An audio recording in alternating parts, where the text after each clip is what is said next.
kumbwira ngo uri bundongore mu kibuno ntago ari ibintu nakumva neza. Akenshi umugabo nk'uwo mutipe cyakora aramuhisha, ugasanga niba mubwiye akanga kumva mu gihe bari gukora sex ashatse guhindura ngo ajye mu kibuno. Hello guys, hello friends, nizere ko mumeze neza nk'uko bisanzwe ni Queen. Ngira gushishikariza abantu bakeneye ko tubagira inama cyangwa se bafite ibibazo tubereye kubasubiza. Uyu munsi rero no tujye kuganira ku tuganiro cyangwa se ku bintu byinshi twibaza bya buri munsi. Turabizi akenshi buri buryo bwo kurongoramo cyangwa se akenshi buri muntu afite uburyo yiyumvamo cyangwa se afite igihe amaze yarongora cyangwa se igihe amaze arongorwa cyangwa se igihe mbese ukuntu byiyumvamo cyangwa se bitewe n'uko ubishaka kubikora cyangwa se bitewe n'imiterere ufite. Twese tumenyereye ko muri iki gihe turimo ibintu ni enjoying. Birashoboka ko umuntu aba yarirutse ahantu henshi cyane, yaraciye muri byinshi, yararongoye abantu benshi, mbese muri make afite, ndagomba kwivugira ngo ni inararitswe. Kenshi cyane turabizi ko twirwa mu tubari, kenshi cyane turabizi ko twirwa mu mapati, mu house party, mu bintu byinshi. Aho ni ahantu haberamo udushya twinshi kandi haberamo ibintu byinshi. Kenshi tuzi amaposeri menshi, tuzi mbese ibintu byinshi, kandi rero abantu turatandukanye, ntabwo duhuje imico, ntabwo duhuje imyitwarire. Njye nshobora kuba nzi imboro wenda 10 runaka z'iveni, undi afite 30, undi 100 zaruzuye. Ntabwo wamenya ngo warongoye abantu bangahe cyangwa se undi yarongoye abantu bangahe. Nawe ubwawe bakubajije ngo warongoye abantu bangahe cyangwa se wariwe amaposteri angahe cyangwa se wariwe amaturu angahe, ntiwayamenya. Noneho rero hari systeme yo kurongorwa mu kibuno cyangwa se yo kurongora mu kibuno, atari kuvuga ngo ni ubutinganyi cyangwa se nabage wapi, bya bindi nyine ya posteri tuza hano ngo bahindura bakarongora mu kibuno, bagata igitsina bakarongora mu kibuno. Ibyo nabyo hari ababikora, hari n'abatabikora, ariko hari ababikora. Ariko akenshi bifite ukuntu hari abo bitagendekera neza, bitewe wenda birashoboka uri umusore mwiza wirwa mu tubari, uhura n'abazungu se cyangwa uhura n'abakobwa benshi. Turabizi ko mu kabari haba indaya, ushaka indaya ibariza mu kabari. Turabizi ko ushaka ikirara cyananiranye ukibaza mu kabari cyangwa se mu muhanda. Ntabwo nta muntu muzima rwose, umuntu muzima nyine umusanga hazima.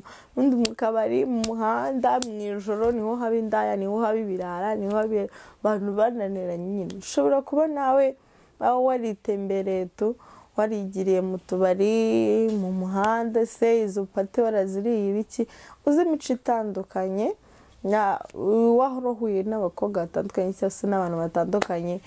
Ariko wenda birashoboka ko waba waranarongoye mu kibuno ho, birashoboka waba warakoze ayo maposteri y'ibibuno n'ibiki.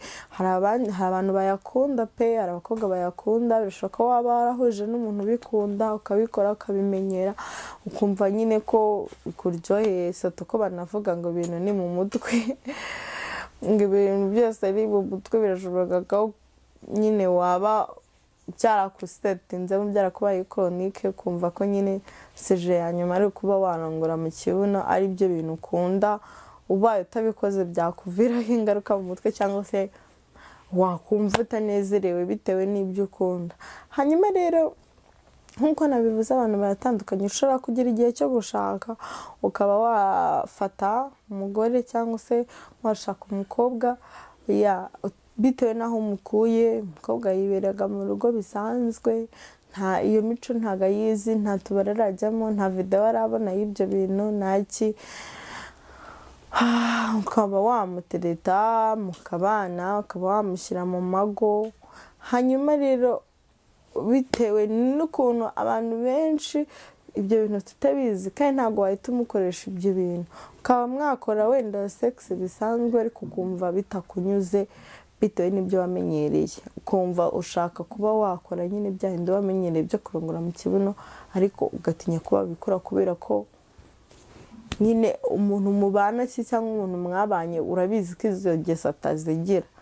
Hanyuma watangira kujya ubimuganirizaho akakubwira ati reka abo bantu ntabwo nzi ibintu baba barimo, abantu bakora ibintu nk'ibyo ni amashitani n'abikuzimu, tibigana abazungu, ugasanga nyine arabyitarutsa bitewe n'imico wafite, ariko kuri wowe ntibikunyure, ugasanga nicyo kintu uhora ushaka, ntibigushimisha kuba wenda muryamana bisanzwe bitewe n'abo wahuye, nawe wahuye na runaka usanga arabikunda, hari n'abandi babikunda rwose, ugasanga marahinduranye niba murongoranye muri sex bisanzwe, mwanarongorana no mu kibuno, mbese ubwo ibintu bigahora biryoshye, ukumva ntacyo bikurebaho, nta n'icyo we bimufashaho, nyine ni ibintu bisanzwe mukora, ugasanga nawe arabikunze, murabyemeranye, murabikoze. Hanyuma rero kwa gushaka kwawe birakugora cyane kubera ko uba wishakira kwikorera mu kibuno, wa wundi nawe ntabimenyereye. Wowe umuntu cyakora agerageza kubimwumvisha, akamubwira uburyo ari byiza, kamushukashuka, ariko nyine ugasanga ntabwo ari ibintu byoroshye, agatinda kubyemera kuko si ibintu akora, si ibintu yakozeho, si ibintu amenyereye, si ibintu yabonyeho.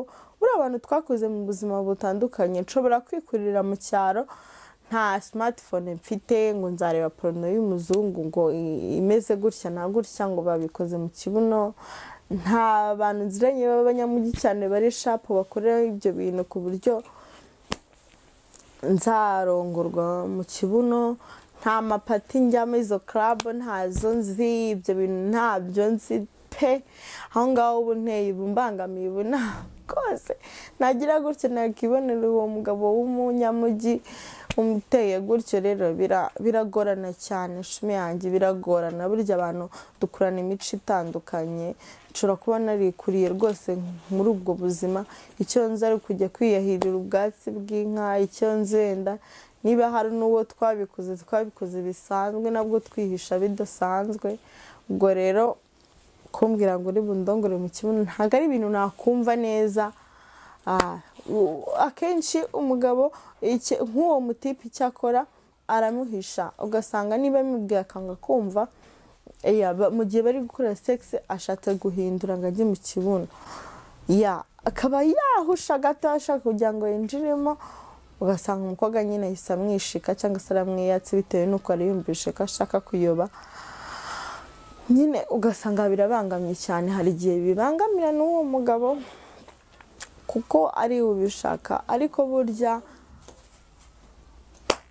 urugo nyine aba ari urugo, baravuga ngo niko zubakwa. Umugore agiraho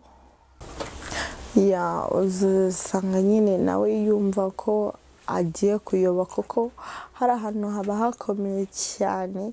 Niyo mpamvu babandi bitwa abageye cyangwa se abatinganyi bakoresha amavuta mbere yuko binjiramo. Nyine ntabwo yayoberwa ko niyo waba waryohewe bingana iki, ntabwo yayoberwa ko agiye kuyoba, ko yikuvuyemo urabyumva.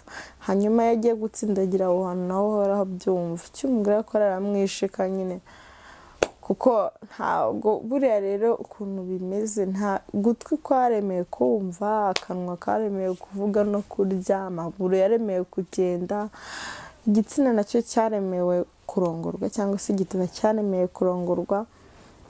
Hanyuma icyo kibuno nacyo cyamenyereye kuzana umwanda, n'umwanda kizana. Nshuti yanjye ntabwo ari aho barongora rwose, icyo gihe uba ubangamiye umuntu, kuko deja nk'uwo nguwo uba utabizi, utazi aho bijya, utazi n'iki niho ukubwira ese ubu twavuga ngo iyo wateka ibirega cya ntiyanabyemera, kubera ko ntabwo ibyo bintu yari yakabikora rwose, abifata nk'ubushitani. Kandi kuko nawe urebeye ndi gute umuntu ati igitsina yakagombye kurongora yarangiza akajya mu kibuno, ahantu haba umwanda, ahantu haba aside, ahantu hakomeye kuriya, ni ukwangiza umuntu bishoboka, kubera ko habamo ibintu byinshi cyane byinshi, kabone niyo umuntu yaba yakoze isuku habamo umwanda. Uko byaba bimeze kose ntago dukora isuku bihagije, cyangwa dufate buroso tujyanemo dukora amasuku n'ibiki, ibyo bintu ntago biba pe, haba harimo umwanda uhagije. Ntago numva ko wataharemeye kurongorwa ngo ujye mu kibuno, ntago numva ko haryoha, uretse bya bintu nyine abantu twishyiramo ntaho biba bitaniye no gukora akanyamerika cyangwa se ngo wikinishe. Kuba wakwicara ukimajina ko nujya mu kibuno hari bukuryohere, ntago za imagination zikora pe, ntago bijyanye habe na gato.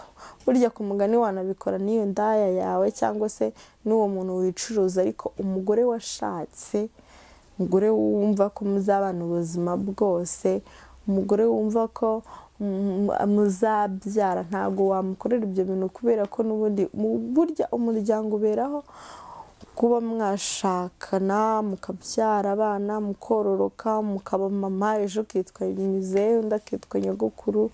Ntago rero rwose bijyanye no kuba wamurangura mu kibuno ngo umwangize, soto ko nta n'umusaruro wabona. Ushobora kubona uwo mwana, ushobora kubona abuzukuru, uwo muryango wawe ntiwakororoka, kubera ko n'ubundi buri mu makosa, baramukoresheje amakosa menshi cyane. Ntago numva ko nyine bishoboka ko warongora umuntu mu kibuno wazabyare, wamutereraho inda ijya mu kiziba, inda ijya hehe, bayicisha mu gitsina aho cyabigenewe, bikohereza aho hagomba kujya. Rero tuzi ko nyine ikibuno kibamo umwanda, ntago numva ko washyira spam zawe mu kibuno ngo zijyaho zakagiye. Nta muge wumvisha byara, ibyo bikora abatinganyi pe, bikora abage, ntago bikora abantu bubatse cyangwa se umuntu muzima.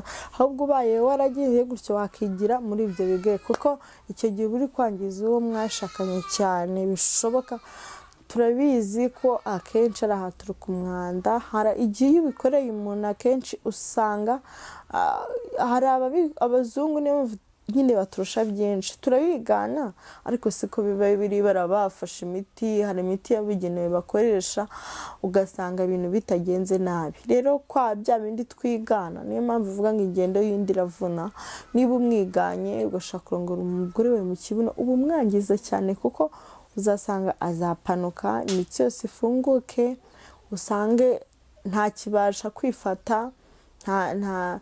Niba ashatse ashobora kuba ashaka kunyara cyangwa se kwituma ntabitandukanye, ugasanga atangiye kwisohoreraho umwanda, atangiye kwiyanduza, atangiye kujya yambara amapampa, atangiye kujya nawe ubwe agira isoni zo kujya mu bantu, atangiye kwibaza ibintu byinshi, akananuka, agasa nabi, ugasanga abitekerejeho cyane.